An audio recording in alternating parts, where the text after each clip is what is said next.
Good morning. Today I'm going to show you guys how to use GarageBand and the new looping feature. So basically I've got GarageBand down here in my dock, but you can find it in your Finder. So I'm going to go ahead and open it up right now. And the GarageBand can kind of do a lot of different things. So the first thing I'm going to do is you might get like a welcome screen, but I'd like you to go up to File and New. And then I'm going to choose an empty project.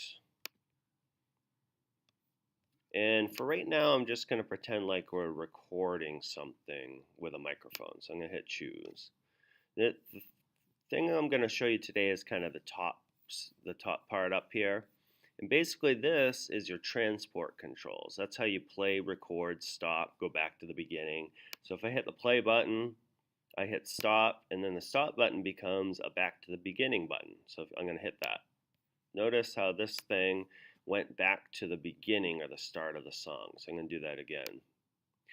Another thing that I like to do is I like to use the space bar to play. But of course, we don't have any music, so I'm going to show you that part next. So I'm going to go ahead over here on the right side and click this little loop button.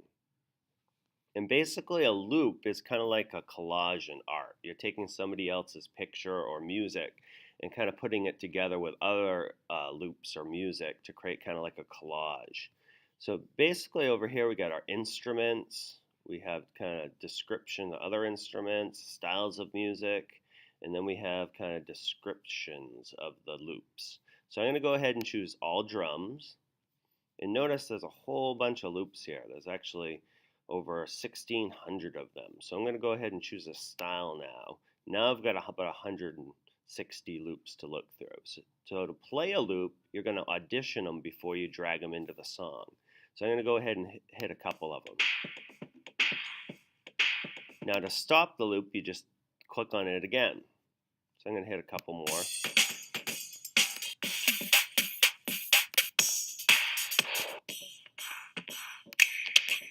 Now once you find a loop you like, you basically just click and then drag it into the timeline. And up here is your timeline. Those are like measures, and these are the beats, the little tick marks. So here's measure 2, beat 1, 2, 3, and 4. You want your loop to always start on a beat, the beginning of a measure. You don't want it to start on beat 2 because it'll sound backwards. So it starts always on beat 1. Now if you put your mouse in the upper right hand corner, all of a sudden a new symbol appears. This is the loop symbol. And you can make that loop, if I play it right now,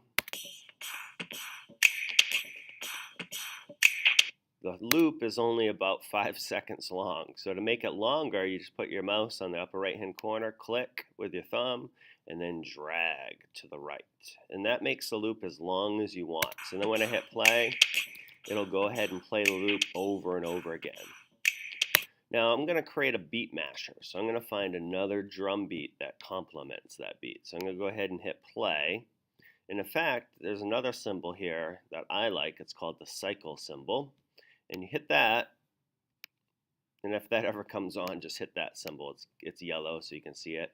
And that's going to make this part just go over and over again so I can hear a beat that complements that beat. So now I'm going to scroll through and try out some other beats with that one.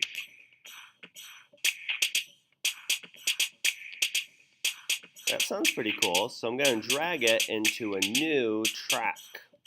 Notice how I didn't drag it into that one or into this space. I dragged it into a new track.